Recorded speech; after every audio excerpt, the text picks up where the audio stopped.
De volta com o canal aberto dessa semana, hoje discutindo o setor automotivo, veículos e passamos muito por velocidade. O André, tu lia a revista Quatro Rodas? Né? Ah, com certeza. O que tu acompanha hoje em dia, com essa mudança? Olha, hoje as mídias sociais trazem tudo para nós, né? Inclusive a gente acaba acompanhando a própria Quatro Rodas, Auto Esporte, tudo pela mídia social. Realmente o papel a gente não se dá mais o tempo de ler. A gente recebe na oficina também muito informação via papel, de fabricantes, jornais especializados no ramo de automotivo.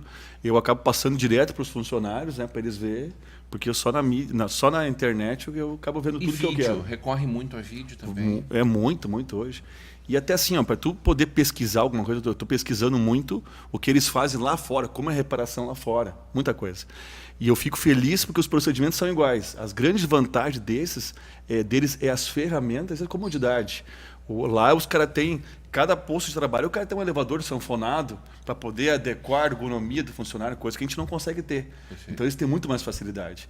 E isso, por um lado, é ruim para nós, porque parece que os parâmetros de hora que é pago para nós hoje é baseado naquele tipo lá. Os caras pegam um cenário ideal para fazer um conserto de um carro, estipula a quantidade de hora que eu tenho que levar num cenário que não é tão ideal. E muitos que não têm a nossa estrutura, pior ainda, né? Então a gente tem que acompanhar isso, a internet procura mesmo o que estão fazendo lá fora, com certeza, isso é o grande. A gente tem que se espelhar. Antigamente, e hoje eu posso te dizer assim, de cadeira, a gente conhece muitas oficinas do centro do país, que nem em São Paulo, e esse dia eu levei um funcionário meu, o cara se apavorou com as grandes oficinas que a gente foi ver em São Paulo, a gente não perde em nada e estamos muito melhor aqui. Então hoje não adianta nós olhar em São Paulo, temos que olhar lá fora o que eles estão fazendo lá. Esse é o grande Porque o benchmark já não é mais os grandes centros. Não, com certeza não. Tem que ser lá fora, com certeza tem que ser lá. E hoje a gente consegue trazer muito fácil a tecnologia para cá, algumas coisas. Então a gente... Só que também o nosso investimento é menor, né? Vamos falar de Jack. Como é que tá Jack Motors, Eduardo? Jack Motors viveu ao longo... Eu vi um ali na frente. Na frente da Vale TV tem um Jack. Vai ser um Copete teste. vai testar ele. Exato. A Jack Motors viveu alguns momentos muito distintos no mercado brasileiro. Nesses últimos anos, nós estreamos a marca em 2011, já no primeiro mês de comercialização, após a inauguração de 50 concessionárias no mesmo dia. Primeiro mês, nós vendemos 3 mil carros. Só para efeito de comparação, a Toyota precisou de 11 anos para vender 3 mil carros num único mês. Nós vendemos no primeiro. 6 meses depois da nossa estreia, houve aquela alta de alíquota de importação, onde todas as marcas importadas foram vítimas. Puxado pela indústria nacional, evidentemente, né? Exato. Obviamente. Foi realmente um... Mas precisa ser dito o seguinte, fazer o lobby é legítimo. Quem faz a avaliação se aquele lobby deve se legitimar ou não é o governo. E aquele governo, naquele momento, tinha os ouvidos bem abertos a esse tipo de protecionismo. Não dá nem para dizer a indústria local, porque vamos considerar que quando se protege uma indústria local, faz até um certo sentido. No Brasil não existe montadora nacional. Todas elas, sem exceção, são multinacionais instaladas no Brasil. Então o lobby que foi feito por essas multinacionais com fábrica no Brasil foi suficiente para se fechar a porta aos carros importados, algo que depois de alguns anos foi até condenado pela Organização Mundial de Comércio, mas enfim, isso foi suficiente para mudar totalmente a história da Jack no Brasil. Ela fechou um bom número de concessionários em função da queda nas vendas e, em paralelo, houve, não só na China, mas aqui no Brasil, um fenômeno de suvização, quer dizer, todo o mercado vem apontando cada vez mais para o segmento de utilitários esportivos, os SUVs.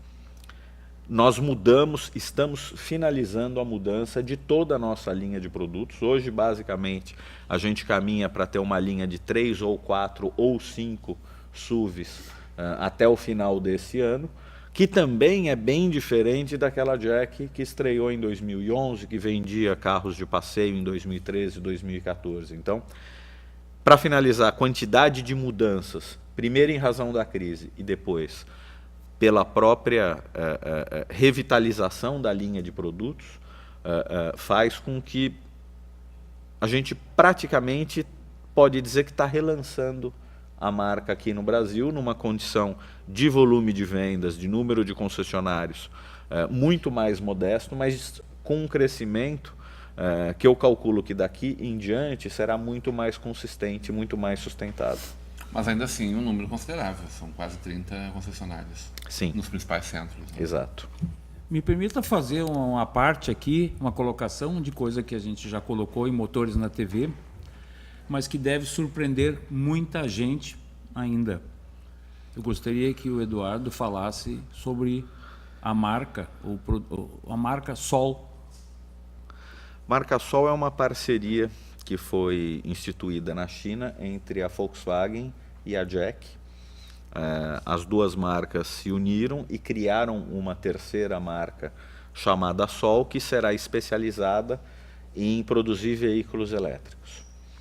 O primeiro produto a ser comercializado por essa marca Sol é exatamente o T40, que é o principal modelo da Jack hoje, que dentro de alguns dias Marcos Coppetti acho que vai levar todos os telespectadores um teste completo, porque eu estou deixando hoje um carro desse com ele para ele fazer justamente a avaliação. E a história desse T40 é muito curiosa, porque esse carro originalmente havia sido elaborado, desenvolvido para ser lançado primeiramente no Brasil. Nós, Grupo SHC, importadores da Jack Motors aqui no Brasil, que pagamos o desenvolvimento desse carro, então é um carro que nasceu com muitos aspectos absolutamente adequados ao consumidor brasileiro. A Volkswagen, ao fazer essa parceria com a Jack, interessou-se nesse modelo, e será esse, portanto, o primeiro carro da Sol, só que apenas numa versão completamente Qual é elétrica. o tamanho desse namoro aí, hein? Dessas duas potências mundiais? A Volkswagen já Porque tem a gente sabe outros. da força da China. Muito Sim, sem forte, dúvida. né? A Volkswagen já tem outros 2 parceiros na China, ela já tem outras 2 parcerias. Pode ser só uma joint venture para esse negócio mesmo. Pronto. O mercado de carros elétricos na China é estupendo, é espetacular, é imenso. Como vai ser no mundo inteiro nos próximos anos. Ainda mais na China, porque existe algo que, quando se traz a discussão do carro elétrico para o campo da realidade, a gente descobre o seguinte: o Brasil tem álcool, tem produção de etanol, do qual milhões e milhões de pessoas dependem diretamente em função do plantio e do processamento de cana, de açúcar.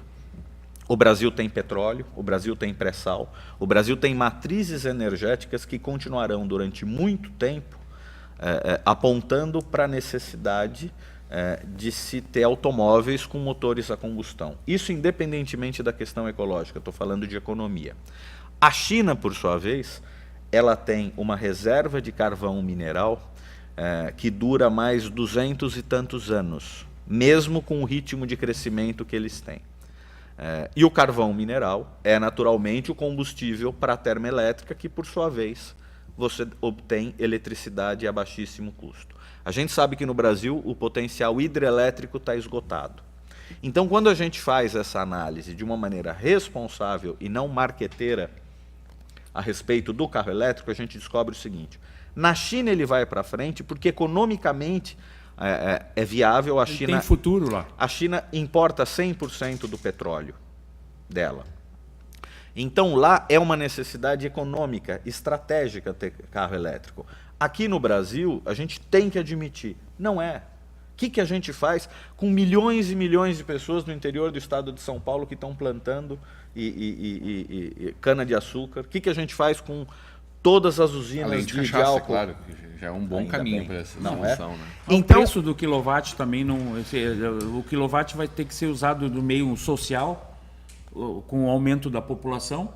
Se torna, vamos dizer, não pode ter um custo social sobre o quilowatt gasto no transporte. Se você tem uma outra matriz que fornece de uma forma sem afetar. Se você reservar, retirar uma quantidade significativa de energia elétrica do consumo individual, do consumo habitacional, e colocar nós não temos mais a capacidade de geração, está limitada. É obviamente que o custo da energia elétrica não seria no patamar valores de hoje se começar a usar em carros. Mas a gente também imagina, né, Copete, um caminho que será muito breve, tudo funcionando muito mais, a energia solar, que no Brasil se aproveita ainda muito pouco. Mas eu vou dar um outro exemplo. que seria suficiente mas para eu vou dar um alimentar outro essa exemplo, frota. o hidrogênio.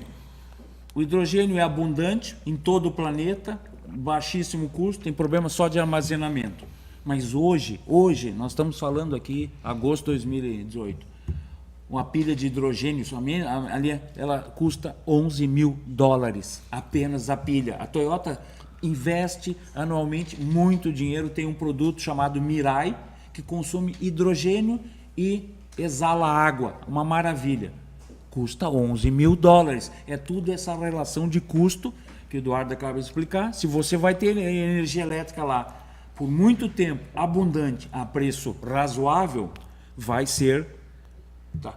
Se você falar em África, podemos entender que um país ensolarado, como Namíbia, Zaire, 75% dos dias ensolarados, uma parte da Espanha, Marrocos, aquela região mais equatorial, ok. Mas quando você fala num Brasil e é uma política igual para o sombrio Rio Grande do Sul, como o sombrio Uruguai e Argentina... Mas o Rio Grande do Sul que investe muito forte na termoelétrica, em seguida, através dos chineses, inclusive. Né? Não, mas isso vamos dizer... A Candiota está sendo quadruplicada. Mas para matriz energética habitacional, industrial. Se você pensar em transporte, no máximo trem elétrico. Carro elétrico no Brasil... Vocês não acreditam a curto prazo ou a médio prazo na tomadinha, né? Nem a médio. Não? Diz um cidadão que talvez você conheça, que é Carlos Gomes. Ele olhou para mim num salão e perguntou assim: para que vocês querem carro elétrico? Vocês têm álcool? Tipo, que bobagem você pensar nisso. É uma pessoa que pensa em 30 anos. Que bobagem, vocês têm álcool. Ele me disse isso Tem um vídeo, há 10 anos atrás. Tem um vídeo rolando agora bastante de um carro elétrico, um Tesla de Santa Catarina, que é do dono da WEG. Então eles montaram, a WEG é o maior fabricante, importador nacional de energia solar. Eu até antes me atrasei um pouco, que eu acabei de fechar o nosso projeto solar da Chimitão também, que é uma tendência, o Brasil tem essa tendência. Então o cara, ele dono da WEG, fez um investimento em estação, tudo, está fazendo uma mídia tremenda, porque interessa para ele vender a linha solar. Mas nós não temos hoje estrutura de estrada, não temos nada. Como é que o governo vai fazer um investimento nessa parte, né? E uma Fica coisa bem difícil, né? Uma coisa que precisa ser dita também é todo o investimento tecnológico que a indústria automobilística mundial fez na redução de emissão de poluentes dos motores tradicionais. Então, eu não vou nem falar de Jaque para não parecer que eu estou defendendo a marca que eu trabalho. Vamos falar de Audi, que o Charles trabalhava há pouco tempo. Um modelo médio da Audi hoje, ele tem um índice de emissão de poluentes que é 10 vezes menor a uma Honda CG 125 fabricada 10 anos atrás. A Honda. Um automóvel de luxo, grande, caro, potente, que se faz supostamente a ideia de que é gastão em termos de combustível, é agressor do meio ambiente, bobagem, não é. Ele emite 10% do que uma Honda 125 emitia 10 anos atrás. Então, a tecnologia em termos de contenção de emissão de poluentes, ela foi muito desenvolvida, e isso quer dizer o seguinte: o fato do Brasil não ter daqui a 5, 10 ou 20 anos o carro elétrico como uma alternativa massificada para a sociedade, não significa que a gente vai morrer aqui com ar impuro. Não vai. Não vai. A gente vai ter carros cada vez menos poluentes, e isso efetivamente não vai comprometer a nossa saúde, como a gente às vezes imagina, por olhar cano de descarga de ônibus velho, que sai aquela fumaceira preta. Os automóveis hoje não têm mais esse índice de emissão de poluentes que a gente se acostumou a ver. Agora, o que vai ver elétrico é uma coisa que o Charles já domina no momento, a competição de carros elétricos, que é a atividade que hoje ele está mais ligado que propriamente a Audi. É isso, Carlos? De fato, eu estou fazendo assessoria de imprensa do piloto Lucas de Grassi, e é claro que o Lucas, ele acredita muito no carro elétrico. Ele sabe que no Brasil tem uma certa dificuldade, principalmente pelo próprio governo, de incentivo, essas coisas todas, porque a tributação do carro elétrico podia ser muito menor, né? Porém, ele está fazendo todo um trabalho, realizando palestras e tal, e eu estou muito otimista em relação ao carro elétrico, principalmente por assistir essas palestras que ele tem feito. E o Lucas de Grassi, além de correr de Stock Cars, hoje, inclusive, ele está no próximo fim de semana correndo em Goiânia, na Corrida do Milhão. E o Lucas, inclusive, ele faz parte, ele é o CEO da RoboRace. E essa RoboRace é uma empresa que está desenvolvendo o carro de corrida elétrico autônomo, né? E não vai ter nem piloto. Agora todo mundo fica meio assim, né? Como é que vai ser uma corrida sem piloto? Vai ser tipo, as pessoas ainda brincam, vai ser tipo o cara controlando o carro fora da pista. Não, essa corrida vai ser, eu acredito que vai ser um sucesso no ano que vem, porque eles vão fazer, na realidade eles vão fazer a corrida do carro elétrico autônomo, do RoboRace, que é o robô, né? Junto com o humano. Então eles já desenvolveram um carro onde vai o piloto e outro carro que só vai o carro robô. Então, a corrida vai começar com o piloto e depois com o robô. E vai terminar com o robô. Então, é uma coisa assim, muito diferente. Inclusive, o carro já foi um sucesso lá na Inglaterra, né? Subida da montanha lá de Goodwood. E ele, de fato, andou todo sozinho e foi só 16 segundos mais lento do que um outro carro lá que competiu, né? O mais rápido. E isso ele fazendo tudo sozinho. O carro ele descobre o circuito, ele faz tudo, é um negócio impressionante. Você vê o carro andando sozinho é uma coisa muito bacana. E o Lucas ainda ele está também com a Fórmula E, né? Que é as corridas de Fórmula E, onde ele foi campeão mundial da temporada passada e foi vice-campeão mundial dessa. Em 4 anos, ele que desenvolveu toda a corrida de Fórmula E. E é impressionante o que ele, sabe, hoje está entendendo. Eu até brincaria que hoje ele é o piloto mais elétrico do Brasil, porque, de fato, ele está fazendo todo esse trabalho, ele está muito à frente, né? E o legal disso tudo é que é um brasileiro que está desenvolvendo todos esses projetos, né? Inclusive ele tem uma bicicleta elétrica que está sendo lançada. Quando tu fala no carro de corrida sem piloto, parece a Fórmula 1 de hoje, assim, não precisa ter piloto, é a tecnologia e teu, né? Ele até acha assim que futuramente... Não precisa ter braço que nem era na época do Senna, por exemplo. Ele até acha que futuramente a Fórmula 1 vai ter uma certa dificuldade, porém vai sempre ter as corridas, porque a corrida vai ser o entretenimento. Mas diz que o fenômeno não é só nacional, o fenômeno da baixa audiência não é só brasileiro, né? Da Fórmula 1. Caiu o interesse? Sim. Da queda do interesse parece que é um fenômeno sim, internacional. Porque eu tenho várias opiniões assim, minhas, né, a respeito de Fórmula 1, tudo. Hoje também, vamos dizer assim, no Brasil você não tem um piloto brasileiro, né? Que nem na época que você tinha o Senna, então de fato fica muito difícil. E a Fórmula 1 agora, com essa nova estrutura que ela está tendo, inclusive de fazer um pouco, sabe, deixar um pouco mais humana, né? Eu estou sentindo assim que tá melhorando. O ideal seria ter um piloto brasileiro correndo, né? Para dar um pouco de coisa. Mas a Fórmula E realmente está tomando um certo espaço, porque eles desenvolveram, o próprio Lucas desenvolveu com o chefe da categoria lá, o dono da categoria, fazer todo um esquema, né?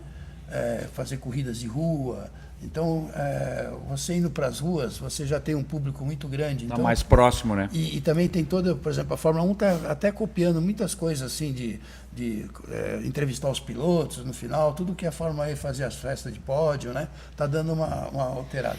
Na realidade, a Fórmula 1 hoje ela está sendo feita pelos próprios organizadores da Fórmula E. Então, por isso que ela também está... O que eu não sei, o Charles, se tu sabe, se o Eduardo sabe, é que agora no próximo mês de setembro, de 12 a 15, nós teremos um evento inédito, né, Copete? Aqui nos pavilhões da nossa Com certeza, FENAC. né? E o André é um desses participantes através da Chimitão e através do caminho que vocês fazem, né, André? Tu especialmente, enfim, ao longo da tua caminhada. Construindo junto com esse grupo, esse grande evento que será a Repara Sul. É o primeiro evento, é inédito na nossa região, no sul do Brasil, na verdade. Tu estava dizendo que hoje vocês vão muito a São Paulo, eventualmente alguma coisa em Curitiba, Rio, é onde acontecem esses eventos. E a gente vai ter ele agora aqui, pertinho da gente. Como existe o Salão do Automóvel, também é necessário que exista feiras do segmento de reparação para mostrar equipamentos, tecnologia, processos, tudo. Isso é muito importante. Hoje nós temos, que é a mais conhecida, é a Automec, que é a cada 2 anos que tem em São Paulo. É um evento enorme, com 2.000 expositores, é realmente muito bem grandioso. E outras feiras mais localizadas, tem em Curitiba, tem no Rio de Janeiro, feiras um pouco menores. E o Rio Grande do Sul estava carente disso. Faz bastante tempo já que não tinha nenhuma uma empresa que trouxesse uma feira para cá. Às vezes são várias empresas que acabam trazendo. E o nosso grande orgulho de Novo Hamburgo, que é a FENAC, né, resolveu encampar isso e trazer de forma própria, eles mesmos, trazer esse evento para cá. Então vai acontecer a primeira Repara Sul, né, é um embrião, mas um grande evento que vai acontecer todos os anos também, trazendo todos os grandes players desse nosso segmento, né, de reparação para cá. Então é um segmento voltado pro técnico mesmo, é fechado para a parte técnica mesmo, né? Pessoas, através de convite, entrar ali, mas vai ser uma coisa que vai ser um grande divisor de águas para nós aqui em Novo Hamburgo, né? Trazendo mais essa feira para fomentar esse nosso mercado. Na linha do que a gente está tendo, né, Copete? Vamos falar um pouquinho de Expo Motorhome, né? Uhum. É também um evento inédito, exclusivo, está indo para a 3ª edição agora? Exato. Vem exatamente nessa lacuna. Com certeza. Nós temos aqui um evento que reúne o camping, o campista, seja trailer ou motorhome. Eu me recordo que na última edição eu fiz uma contagem assim no domingo, no final da tarde. Tinha o quê? 350 motorhomes estacionados aqui nesse parque de exposição que nós temos aqui na FENAC, que é a Festa do Calçado, mas hoje abriga todas as tendências. Então, eu dou um exemplo, como a gente comentou, o Eduardo estava aqui, teve gente que veio de Porto Velho, veio de avião, desceu aqui, visitou a feira, comprou equipamentos para o motorhome e depois voltou. O revendedor, me recordo, o revendedor da local, a Comoto, vendeu num final de semana, sexta, sábado, domingo, mais geradores que todo o resto do ano. Então, você tem alguns... O dobro, né? O dobro de todo o resto do ano, né? Mas foi o número que tu falou. Foi né? um número... ele chegou praticamente faltou uma unidade para ser o dobro do resto do ano. Então, aqui começa a se abrigar...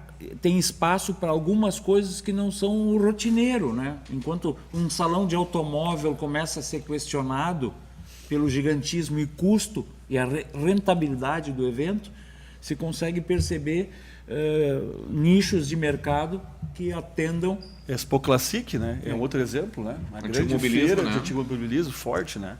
Então é isso. Então essa feira realmente, se tudo correr bem, vai ser uma excelente feira e vai ser um começo, né? E talvez com isso a gente seja melhor visto também, nosso vale que está precisando, né? Daqui a pouco alguém consegue fomentar que tem algum outro negócio crescendo no Novo Hamburgo, uma indústria, alguma coisa, quem sabe, né? O dinamismo. Copete, uma Expo Inter chega a ser um pequeno salão automotivo? Em 94, 95, 96, 93, nós tínhamos salão na FENAC, um salão automotivo do Mercosul. 98 foi o último, nós participamos. Só para ter uma ideia, ele era do tamanho do salão de Detroit. Não, olha, digamos que então 70% do salão de Detroit, que é um salão pequeno. Mas eu fui no salão de Turim uma vez só, que eu acho que foi realizado lá, ou pelo menos eu fui na última vez. Ele não era maior do que o pavilhão da FENAC, então era muito estranho você ir no salão internacional de fama mundial e ser menor que o do Rio Grande do Sul. Mas, evidentemente, isso aí precisa ter gente competente, como esses dois que estão aqui ao nosso lado. Aproveitando de Reparasul, que eu acabei não falando, né? A FENAC teve uma grande ideia, que foi se reunir e procurar as entidades que realmente fomentam o mercado para conseguir, através delas, né? Uma grande parceira é a própria Autorrede, que é uma rede que eu faço parte. Nós temos 25 empresas associadas no Vale. Nossa Autorrede é um exemplo para o Brasil todo, que uma união de empresas do mesmo segmento consegue interagir, trazendo cursos, ferramentas. A gente quer trazer o cara que é o cara melhor de funilaria do Brasil. O fulano tal, que hoje é o Kobayashi, é um japonês. A gente traz para fazer curso aqui. Né? Então a Autorrede está ajudando muito a conseguir os expositores, né? Não só a Autorrede, nosso Sindirepa, que é o Sindicato da Reparação Automotiva, e outras entidades. Então eles tiveram essa grande sacada, não estão sozinhos nisso. E não é aquela visão só do lucro que outras... Ou do concorrente. Exato. Outras empresas que organizam feiras querem só o lucro imediato e não pensa no futuro, né? A FENAC está fazendo uma coisa pensando no futuro. Então, de parabéns, vai ser um excelente evento. Muito bem, senhores. Estamos chegando ao final desse momento. Eu quero, desde já, agradecer demais a presença de vocês. E antes de terminar aqui, pelo menos com Charles Marzanasco, eu quero fazer uma referência, Charles, a um momento muito especial que tu viveu na tua vida. Tu eras repórter da Quatro Rodas na época. O da Placar. E foste convidado pela Placar para fazer um trabalho especial. Exatamente. A gente tem algumas imagens que eu quero nós vamos mostrar. Bom, isso aí foi uma matéria que eu fiz para a revista Placar. E eu fui, na realidade, como eu gostava também de futebol, né? Jogava bem futebol? Mais ou menos. Para jornalista eu jogava até que direitinho, né, na época, né? E então teve 3 campeonatos de jornalistas que eu participei. Nos 3 campeonatos que eu participei na época, antes de estourar o joelho, eu fui campeão dos 3. Mas jogando pela Gazeta Esportiva uma época, outra vez pela Folha. Aliás, eu fui até contratado na Folha pelo Cecílio Favoreto, que era chefe de esportes da Folha na época, por causa do futebol. Ele até brincou comigo, não é para você fazer... O texto não era tão bom assim, então, gente. Não é para você você vai fazer esporte amador aqui, mas você vai jogar no nosso time. E depois, quando eu fui para Abril trabalhar na Quatro Rodas, tinha o time do Placar, que eu acabei jogando o time do Placar, também a gente acabou sendo campeão, entre os jornalistas. Mas, como eu gostava muito de futebol, uma vez eu joguei lá no São Paulo, num jogo da diretoria do São Paulo contra os jornalistas. E aí ficaram sabendo lá no Placar que eu tinha participado desse jogo, que eu torcia pelo São Paulo, e acabei indo jogar lá no Morumbi, num jogo entre a Seleção Paulista e o São Paulo Futebol Clube, isso em 1991, né? Quando o São Paulo foi bicampeão paulista, e era um jogo de entrega de faixas. E eu participei desse jogo da entrega de faixas, mas o Formiga, que era o técnico, ele foi meio contra, porque ninguém tinha falado com ele. Ninguém falou nada para ninguém. Exatamente. Essa foto tua do lado do Mário Sérgio. Ele não sabia o que estava fazendo ali. Não. O Mário Sérgio, na realidade... Jogou ao lado de que craques ali? Isso, na realidade, ali, só para você ter uma ideia, eu também era um pouco... Não era cara de pau, né? Na realidade, era para a gente subir com o time, né? Eu fui lá pro coisa, eu era reserva, né? Então eu só ia entrar vamos dizer assim, porque o Formiga tinha falado no segundo tempo, mas no final só me deixou jogar 2 minutos, ele me entrou aos 43 minutos, né?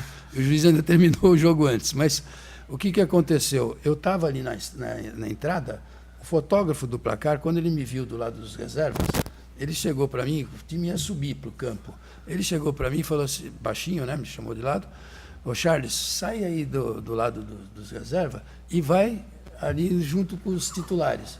Eu peguei, isso pra ter uma ideia, eu fui meio cara de pau, né? Eu fui subindo na escada, estava o time enfileirado, com licença, e fui subindo. Os caras ficaram me olhando assim, os caras vai fazer, né? E eu, porque o fotógrafo tinha falado, eu fui lá no meio dos jornalistas, dos jogadores principais. Titulares. Aí o time entrou em campo. E eu entrei em campo com o time, porque eu estava ali. Tinha também. 12. Tinha 12 no Viu? Não, escuta Tinha só. 12 no Nós time. entramos em campo, viramos para um lado, tal, não sei o quê, que saudamos tal, a torcida. Tu Eu tava, junto de eu, mão tava, dada com a turma, hein? eu com o Mário Sérgio e o Sérgio Chulapa. E viramos, quando eu olhei pro outro lado, os reservas não entraram. Só entrou eu de titular. Aí eu fui saindo, tentando sair de fininha. Só que aí veio o Leivinha, que era do time do Palmeiras, estava na seleção paulista, veio o Leão, né? O Luiz Pereira, e eles vinham, parabéns, campeão. Eu ia falar assim, não, eu ia tentar explicar que eu era um jornalista, mas não dava, aí foi, né? Aí recebi faixa, foi uma loucura. Uma bela história. Até teve um jogador, só para você ter uma ideia, tinha um jogador chamado Tatu, que foi jogar no Cosmos. Ele, o fotógrafo do Placar, eu era a matéria, né? Eu joguei na Máquina Tricolor, era o título. E o fotógrafo do Placar só fazia foto minha. O cara, ele estava do outro lado, na hora da entrega da faixa, ele pegou, empurrou os outros jogadores, encostou em mim e falou assim, cara, eu não sei nem quem você é, mas eu nunca vi um jogador ser fotografado tanto.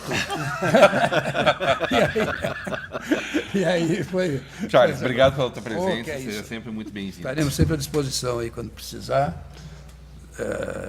Não tem problema, muito legal. Tá bem, acompanhando o Lucas Graça. Então. Agora, Lucas de Graça, estou também trabalhando, fazendo uma assessoria de imprensa para o Birajara Guimarães, na época, ele que trouxe a Audi para o Brasil, junto com a família Senna, e ele tem uma empresa chamada Emoções Incorporadora, sócio do Roberto Carlos, estou fazendo esse trabalho para ele, e também fazendo um trabalho de assessoria na Hípica Paulista, porque minha filha também montou muito no hipismo, tal, numa determinada época, e eu estou lá com a Hípica Paulista. Bom demais de ter aqui no Sul, tá? Muito obrigado, foi um prazer. Quando vier novamente a Porto Vamos, Alegre, vamos. dá uma passadinha com a gente aqui. Eduardo Pissinger, um grande repórter da Quatro Rodas, e hoje é esse agente da Jack Motors. Obrigado pela tua presença, seja sempre muito bem-vindo.